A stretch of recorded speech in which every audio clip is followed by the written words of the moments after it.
Hey everyone. Most of y'all should know me by now. My name is Jacob, the wholehearted Christian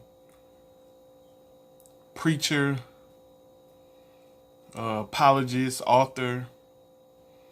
All of these things, that doesn't matter. What matters is that I am a child of God. I'm a father, a husband. I'm a human being. That's what matters. So I want to give y'all an update on my health. January the 29th, I tested positive for that certain sickness that's going around. I'm not mentioning it because YouTube and different ones will kind of flag my video for that. So I'm not using the word, but y'all know what I tested positive for. For those who think that it's fake, for those who think that it's a hoax, for those who think that this is something that the government made up or whatever the case may be, I am here to personally tell you that that's false. Despite where it may have originated, despite what may be true about it, what may be false, what may be exaggerated, what may be this, that, or the third, I want y'all to understand from me, I have absolutely no reason to lie. That sickness is real and it is horrible. So I say all that to say that you don't want to play around. You do not want to play around. People fuss and argue about wearing a mask. Wear the mask. And if you don't want to wear it, don't wear it. That's up to you. But what I'm telling you is that if you ever get this, if you ever get it, and if God is not merciful to you, to where you don't get any symptoms, because some people get it and don't have any symptoms of it, and they say, "Hey, I'm fine. I don't see what the problem is." Well, God was merciful to you.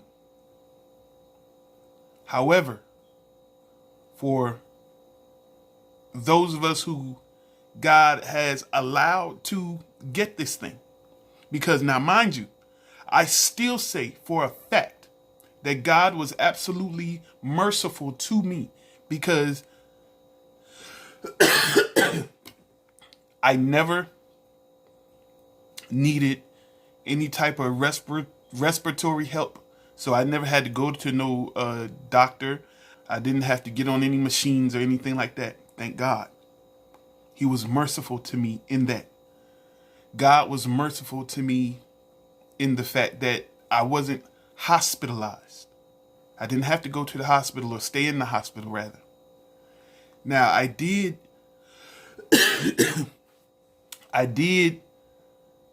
have to go to the emergency room. And this was the absolute worst part of it. I dealt with it for 2 days. And then after those 2 days were up, I couldn't take it anymore. So then I went to the emergency room and they gave me a CAT scan to make sure I didn't have a stroke or any bleeding on my brain. But in the back of my head, just back here, I didn't have a whole head headache. I didn't have nothing else going on. It was just back here in the back of my head, in different spots, every single time in different spots. It would feel like somebody was literally stabbing me in my head in different spots. The pain was excruciating, to where I literally, for the 2 days that I did try to deal with it at home, I couldn't eat wasn't hungry, didn't want to eat, didn't want to look at food. I drank as much as I could drink. And if I wasn't drinking something or using the bathroom, I was forcing myself to go to sleep. I slept all day because it was only at the times that I was asleep that I was not in total excruciating pain. My wife could tell you that one night I fell asleep praying. And again, that's what I feel like is the mercy of God, the grace of God, because I was hurting so bad that night. I was praying, God help me, please help me, please help me. Now, I'm going to be honest with you. If there was any time in my life where I felt like, okay, God, if you want to take me, go and take me, that was one of those times because the pain was so bad. Now, I ain't talking about no suicide, so y'all don't talk crazy. I ain't talking about that. I'm just saying if God decided, hey, I'm going to take you right now, that moment where it was hurting so bad, that time it was hurting, it would have been welcome, man. That was horrible. I'm talking about that was the worst part of it. I'm talking about it felt like little daggers in the back of my head, and it would come bam, bam, bam, and then would go away, and then come back bam, bam, bam, and every time it would hit in different spots, and it was the worst thing. Like I can't explain it in any other way than it felt like somebody was stabbing me in the back of my head. And it was horrible. So then, like I said, I finally went to the emergency room, stayed there for a couple hours. They gave me a CAT scan. They gave me some tramadol. Anybody know tramadol? That's some heavy stuff. And so I came home, took tramadol, and slept and slept and slept. And then about 2 days, I didn't have any more of those headaches. Thank God. Now, the second symptom that was horrible were the chills. When it first started, my feet were absolutely freezing. So I put socks on. I had on sweatpants, several blankets. My wife is hot, throwing off blankets. It's hot in this house. Everybody hollering, it's hot in the house. I was Alaska freezing. I was freezing. I couldn't get warm for nothing. So that's what made me go to the go get tested on the 29th. And so, like I said, I got my results back that Sunday saying I was positive. And to that point, from that Thursday night to that Sunday, the worst part of it was the chills. And then I think somewhere between Sunday and Monday is when I started those headaches. Then after I went to the ER and dealt with the headaches, like I literally had to pop Tylenol every 6 hours on the dot, on the clock, around the clock, taking Tylenol, because that was the thing that kept my temperature down, and that, kind of sort of helped with the chills because it regulated my temperature. So I had to take Tylenol, and I think I took Tylenol almost 2 weeks.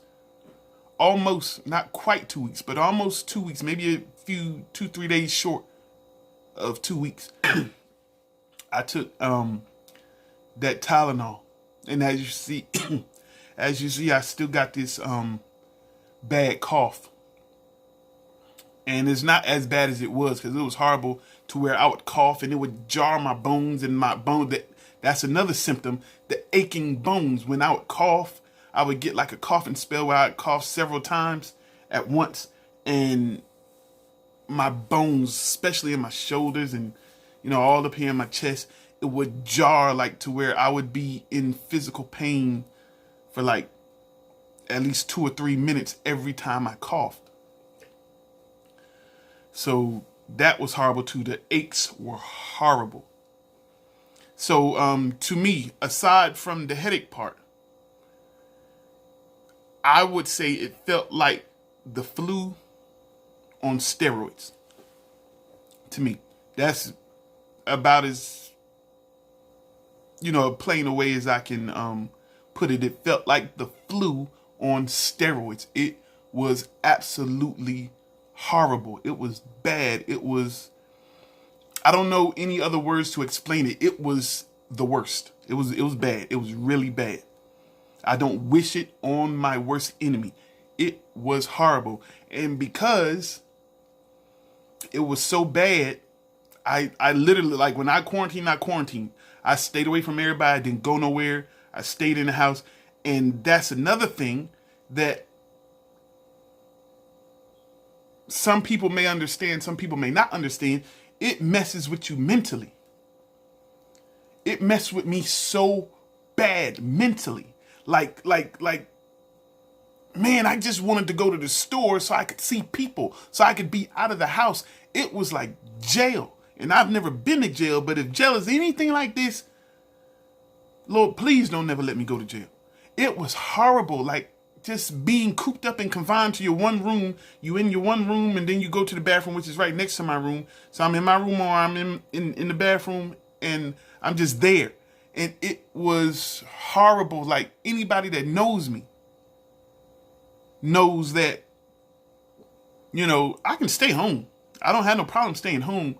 But when I'm ready to go, I'm ready to go. Like my wife would tell you, anybody that knows me would tell you, if I got enough money in my pocket and I ain't got to work, I mean, I just up out of the blue, hey, let's go. We going to Myrtle Beach. We going to Williamsburg. We going somewhere. Let's go. Let's go. Because I just love to go out. I love to go. Or even if we don't, you know, go stay in a hotel somewhere, we just ride out, you know, wherever. We just go. And now I'm literally confined to this one room and the bathroom, and I can't go anywhere. No one can come see me. I can't come out. I'm hardly having any interaction with the people in my own home. It was horrible. It's like, yo, this is jail. Aside from the fact that I feel like I'm dying, not literally. I didn't feel like I was literally dying, but it was really bad. On a scale of 1 to 10, it was just horrible. It was like I guess I'm not going to say 10 because I respect the fact that so many people have passed from this thing and have to be on respirators and having all different kind of complications that I didn't have. So I wouldn't put it at 10. I think they have it as a 10. But if they have it as a 10, with me not having to be hospitalized, only going to the emergency room for the headaches, and that's it, compared to anything else I've been through in my life, I would probably have to say, fairly, to be fair, I would probably have to say it was a 6.5 or a 7 or something. It's bad. Like, the only thing I could think that would be worse is having to be in the hospital and going through what a lot of other people have went through. And thank God that he was merciful to me that I didn't have, I have a little bit of shortness of breath. I've been having a problem with keeping my wind up. But other than that, and the cough, other than that, I feel pretty good now. And so, I just want to say, man, y'all be safe, man. Listen, it's nothing to play with. It is nothing to play with. I don't think it's a joke. I don't think it's a game. I don't think it's fun. It is not fun. I've been out of work for 3 weeks. I tried to go back to work last Monday, and it did not work. I stayed there for about 2 hours, and my gas was on E. I just felt horrible, and they was like, man, go home. And I'm like, yeah, because if y'all didn't tell me to go home, I was going to go home anyway. I felt horrible. So now I think, like I said, other than this cough, which the doctor said that it'll probably be a little while with the cough. So the cough ain't going to go nowhere no time soon. But I'm taking, Mucinex or whatever for that. And it's pretty much a dry cough. But, what I'm going to do. So, but I'm not contagious or anything. I'm not passing anything. I'm good now. I feel like I said, I feel about 80% of myself. So God has been gracious to me. God has been good to me. God has been wonderful to me. God has been great to me. God has kept me. God has kept my family. I have not missed a paycheck. God has just been good. He's been blessing me over and over and over and over and over again. So I can't say anything more greater than God is good. God is great. God is magnificent. God is awesome. God is a healer. God is a miracle worker. God is a way maker. God is all of these wonderful things. He is good. And I'm saying that because even in the bad times, and that's the message I always try to give out, God ain't just good when your refund check come and you got a bunch of money in your pocket and your job gave you a promotion and you got all of these wonderful things going on. God is good when you got that certain sickness and you're on your bed of affliction and you feel bad, you feel horrible. Sometimes you might wish you were dead. God is still good then. And another thing it did, one more thing that it did, I could not read my Bible to save my life. Like I could not read my Bible. Like I would pick up my Bible and try to read it. And if I didn't fall asleep, I had no will to do anything. That's another thing. My energy has been at zero. And my energy's been doing a lot better nowadays. But right here lately. But like I said, I was sleeping 24 hours in a day. I'll probably say I was sleeping about 19 or 20 of them. And that's the truth. If not 21 or 22. I wasn't up much. I tried to make myself sleep. And when I wasn't trying to make myself sleep, I was just sleeping because I was tired. I had no energy. I'd take a shower and feel like I'm going to fall out and faint. It was bad. It was bad. But as bad as it was, God was still good. So, yeah. Be careful. Protect yourself. Protect your family. Keep your hands washed. Wear your mask if you're going to wear your mask. If you ain't, that's up to you. But keep your hands washed. Keep your distance. If you can keep your distance, do what you got to do. Now, I'm going to do what I got to do. I'm a preacher. That's what I do. I'm going to preach. But I respect those who say, hey, I'm not going to church right now. I'm not mad at you. I understand. I still got to do what I got to do because life or death, I still got to do my job. And I want to do my job as safely as possible. So, but man, just protect yourself, protect your family as best you can. And the rest is up to God because your mask ain't keeping you from it. The hand washing ain't keeping you from it. Those things you need to do and they're good. But man, it's the grace of God. It's only the grace of God to keep you from getting it. It's only the grace of God to keep you when you do get it. And if things don't work out the way, God is still good. So that's my story. I'm sticking to it. And if I don't stick to it, it's going to stick to me. It is what it is. So God bless y'all. Thank y'all for listening to me.